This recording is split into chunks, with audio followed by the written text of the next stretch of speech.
নমস্কার বন্ধুরা, moms kitchen blog থেকে সবাইকে স্বাগত। বন্ধুরা, আজ তো একটা নতুন রেসিপি নিয়ে চলে এসেছি। ঘরোয়া প্রসেসে শুক্তো বানাবো। সবাই তো অনেক কিছুই দিয়ে শুক্তো বানায়, টেস্টি লাগে, কিন্তু আজকের আমি সামান্য উপকরণ দিয়ে কত ভালো রেসিপি বানাবো সেটাই আপনারা দেখতে থাকুন।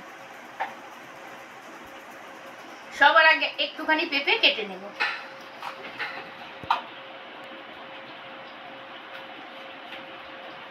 শুক্তো বানাতে হলে উচ্ছে তো অবশ্যই লাগে।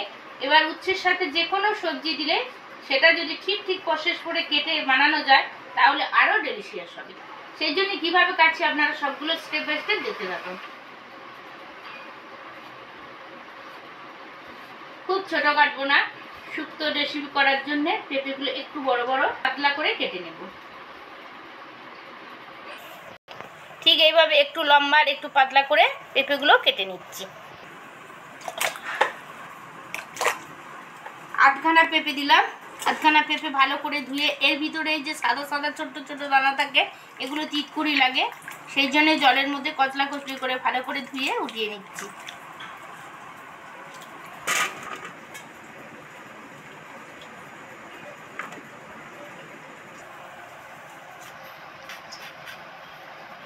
উচ্ছেটা একটু দানাগুলো বুড়ো হয়ে গেছে, সেই জন্য দানাগুলো একটু বের করে দিলেই তবেই টেস্টি হবে। এরকম করে কেটে দানাগুলো সবার আগে বের করে দেব।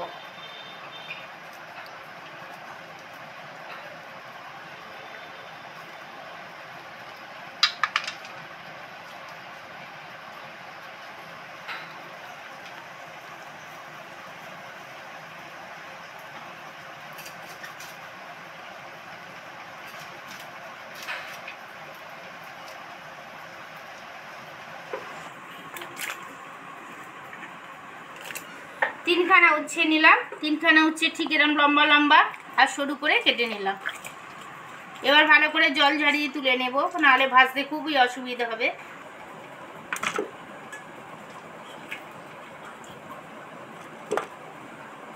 যেহেতু আধখানা পেঁপে দিয়েছি সেহেতু আধখানা বেগুন শুক্তোতে দেব।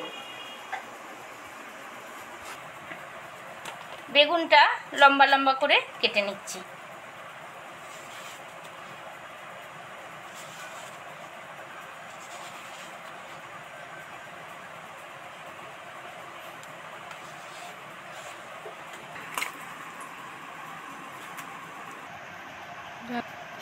শুক্তোতে যা কিছু সবজি দিই না কেন একটুখানি এই লাল গোলালু দিতেই লাগে।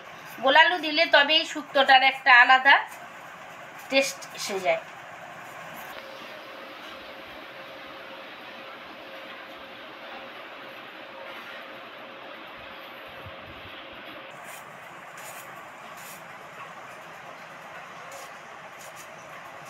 এগুলো পাতলা পাতলা আর লম্বা লম্বা করে কেটে নিলাম।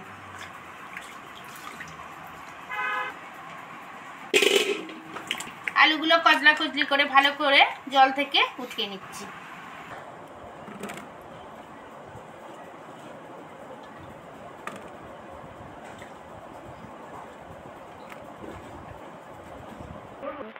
সবকিছু সবজি তো কেটেই নিলাম। এবার কাঁচা কলাটা দেবো শুক্তোর মধ্যে, কিন্তু শুক্তোতে কাঁচা কলা দেওয়ার আগে জলের মধ্যে একটু হলুদ দিয়ে তবেই কাটতে থাকবো। সামান্য হলুদ গুঁড়ো জলের মধ্যে ছড়িয়ে দিলাম। এবার একটা কাঁচা কলা দু টুকরো করে জলের মধ্যে দিয়ে দেব।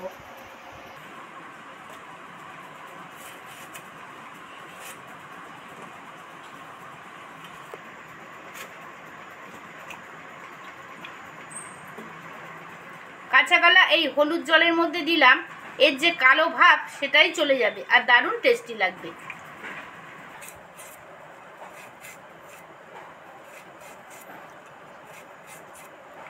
কাঁচা কলা শরীরের পক্ষে খুবই উপকারী, প্রচুর আয়রন থাকে। বয়স্ক মানুষ, বাচ্চা মানুষ যারাই কাঁচা কলা খাক না কেন প্রচুর আয়রনে ভরপুর। কাঁচা কলাটা কেটে জলের মধ্যে আরেকবার দিয়ে দিচ্ছি।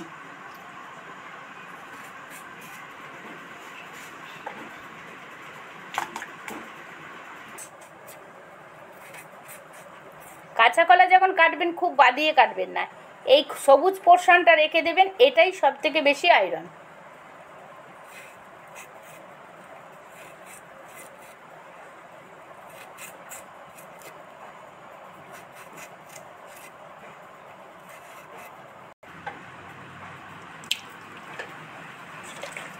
এবার ভালো করে কচলা কচি করে হলুদ জলের মধ্যে ধুয়ে নিচ্ছি। একদম ফ্রেশ হয়ে যাবে, এই হলুদ জলে যেহেতু দিয়েছি একদম ফ্রেশ, কালো ভাবটা চলেই যাবে।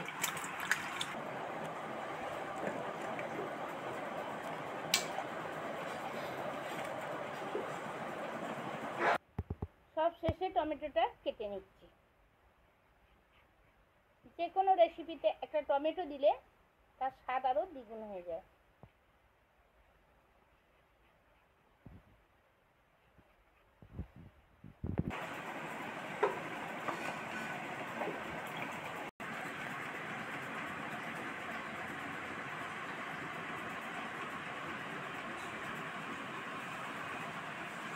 সব তো গুছিয়ে কাটা আপনাদের সাথে শেয়ার করলাম। এবার কিভাবে রেসিপিটা বানাবো সামান্য উপকরণ দিয়ে, সেটা দেখতে হলে স্টেপ বাই স্টেপ দেখতে হবে আর সারা পর্বটা জুড়েই আমার সাথে থাকতে হবে। আসুন রান্নাঘরে চলে আসুন আমার সাথে, কিভাবে বানাই আপনারা দেখতে থাকুন। সব তো রেডি করে রান্নাঘরে চলে এসেছি, এবার কিভাবে বানাবো আপনারা দেখতে থাকুন। সবার আগে কড়ার মধ্যে সাদা তেল দেব।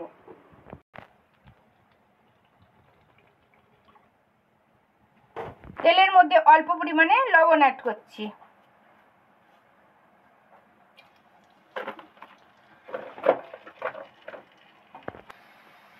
তেলের মধ্যে তো নুন দিলাম, এবার তেল আর নুন তো মিশে গেছে। এবার সবজিগুলো আস্তে আস্তে একটার পর একটা ভেজে নেব। সবার আগে উচ্ছে কটা তেলের মধ্যে দিয়ে দিচ্ছি।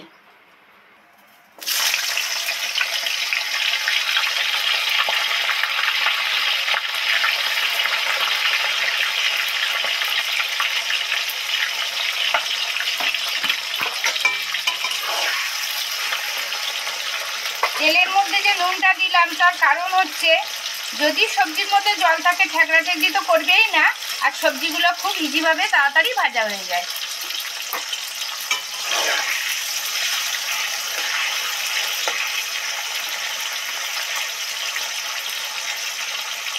সবজিগুলো তাড়াতাড়ি ভাজা হওয়ার জন্য 2 মিনিটের জন্য ঢাকা দিয়ে দিচ্ছি।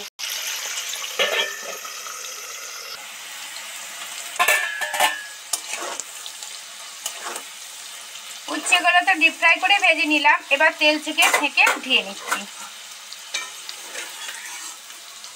কেমন ভাজা হয়েছে, যা ফ্লেভার বেরিয়েছে, মনে হয় এই দিয়েই শুধু ভাত খাওয়া হয়ে যাবে। এমন ভাবে ভেজে নিয়েছি যেন এই দিয়েই শুধু ভাত খাওয়া হয়ে যাবে, আর কিছু না ভাজলেও হয়ে যাবে। এবার কাঁচা কলা তেলের মধ্যে ছেড়ে দিচ্ছি।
সব তো ভাজা কমপ্লিট হয়ে গেছে, এবার কিভাবে বানাই দেখতে থাকুন।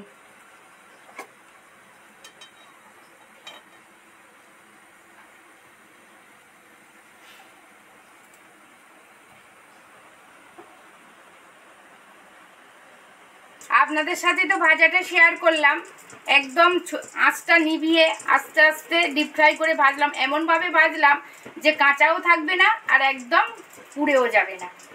কত সুন্দর করে ভাজলাম দেখলেন, ঠিক সেইভাবেই ভেজে নেবেন, তবে রেসিপিটা টেস্টফুল হবে।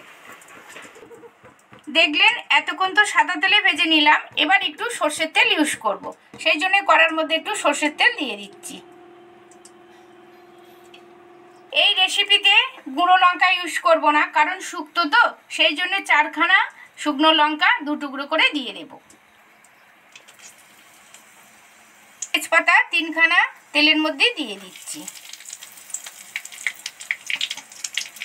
শুকনো লঙ্কা তেজপাতা তো সুন্দর ফ্লেভার বেরিয়েছে, লাল লাল করে ভাজা হয়ে গেছে। এবার এর মধ্যে অল্প পরিমাণে 5 ফোড়ন দিয়ে দিচ্ছি।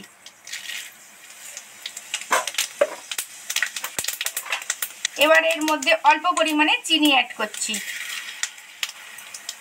কড়াতে 5 ফোড়ন শুকনো লঙ্কা তেজপাতা তো লাল লাল করে ভাজা হয়ে গেছে, ওভেনটা অফ করে দিয়েছি। এদিকে একটা মশলা রেডি করব। কি মশলা রেডি করব সেটাই দেখতে থাকুন। বাটির মধ্যে 2 চামচ রাঁধুনি আর একটুখানি সর্ষের তেল দিয়ে মিশিয়ে রেখেছি। এবার এর মধ্যে একটুখানি জিরে ধনে মরিচ গুঁড়ো অ্যাড করব।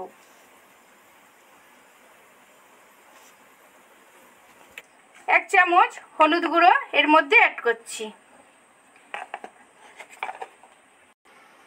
এইটা ভালো করে তেলের মধ্যে মিক্সড করে নিলাম।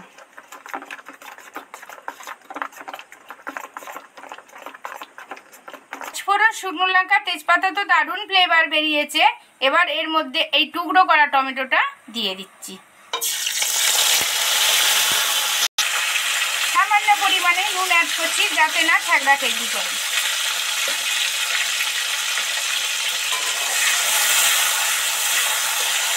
টমেটো সবসময় ডিপ ফ্রাই করে তেলের মধ্যে ভেজে নেবেন, কারণ টমেটোর কাঁচা গন্ধ একটা বাজে ফ্লেভার বেরোবে, কিন্তু টমেটো ভাজা হয়ে গেলে দারুণ একটা ডেলিশিয়াস ফ্লেভার বেরোবে।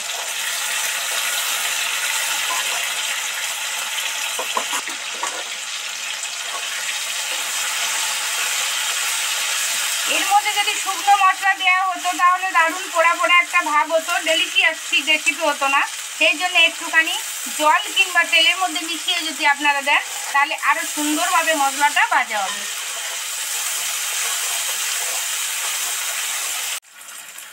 মশলা তো ভাজা ভাজা হয়ে গেছে, দারুণ ফ্লেভার বেরিয়েছে। এবার এই ভেজে রাখা সবজিগুলো কড়ার মধ্যে উঠিয়ে দেব।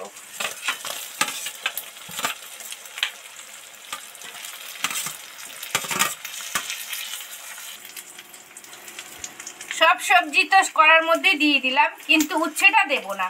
উচ্ছেটা সবার শেষে যখন কমপ্লিট হয়ে আসবে তখনই দেব। এবার আস্তে আস্তে মশলাটা সবজিগুলোর সাথে মিশিয়ে দিলাম।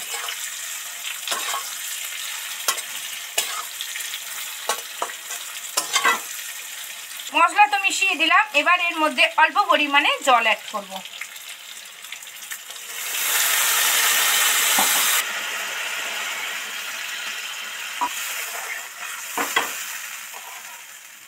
জল তো মোটামুটি ফুটেই গেছে, এবার বড়িটা এর মধ্যে দিয়ে দেব। সব সময় আপনারা চেষ্টা করবেন জলটা ফুটে গেলেই তবে বড়িটা দিতে।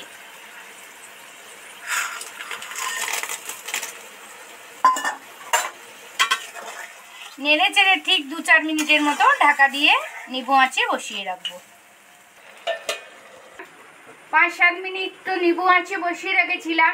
কেমন টুকবুক টুকবুক করে ভিতরে ফুটছে আর দারুণ একটা ফ্লেভার বেরিয়েছে। দেখি কি কন্ডিশন।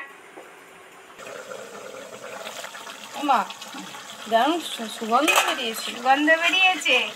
বন্ধুদের তো বলছি, ঠিক এই প্রসেসে যদি ঘরোয়া প্রসেসে যদি শুক্তো বানানো যায় তাহলে খেলে ভুলতেই পারবে না। সিদ্ধ তো হয়েই গেছে, এবার ভাজা উচ্ছেটা এর মধ্যে দিয়ে দেব।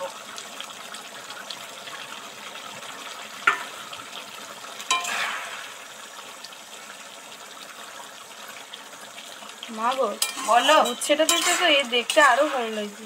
দেখতেও যতটা ভালো লাগছে, উচ্ছেটা দিতে টেস্টি আরও দ্বিগুণ হয়ে গেছে। আসল তো সবজি উচ্ছে। বাহ, যেহেতু ঘরোয়া উপকরণ দিয়ে ঘরোয়া প্রসেসে বানাচ্ছি, সেহেতু একদম গরম মশলাও অ্যাড করব না, ঘিও অ্যাড করব না। শুধু ওই যে রাঁধুনি জিরে ধনে মরিচ গুঁড়োর এই ফ্লেভারটা দারুণ একটা ডেলিশিয়াস রেসিপি বানানো হয়ে যাবে। সব তো বানানো হয়ে গেল, এবার ঢাকা দিয়ে রেখে দেবো। যখন সার্ভ করব তখনই ঢাকা খুলে সার্ভ করব। এতক্ষণ আমার সাথে থাকার জন্য অসংখ্য ধন্যবাদ। আর রেসিপিটা বানিয়ে কমেন্টে জানাবেন কেমন রেসিপিটা হলো। দেখা হচ্ছে পরের ভিডিওতে কোনো এক নতুন রেসিপি নিয়ে আপনাদের সাথে চলে আসব। ভালো থাকবেন, সুস্থ থাকবেন, সাবধানে থাকবেন।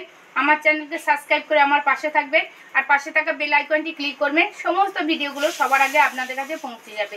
নমস্কার, ধন্যবাদ।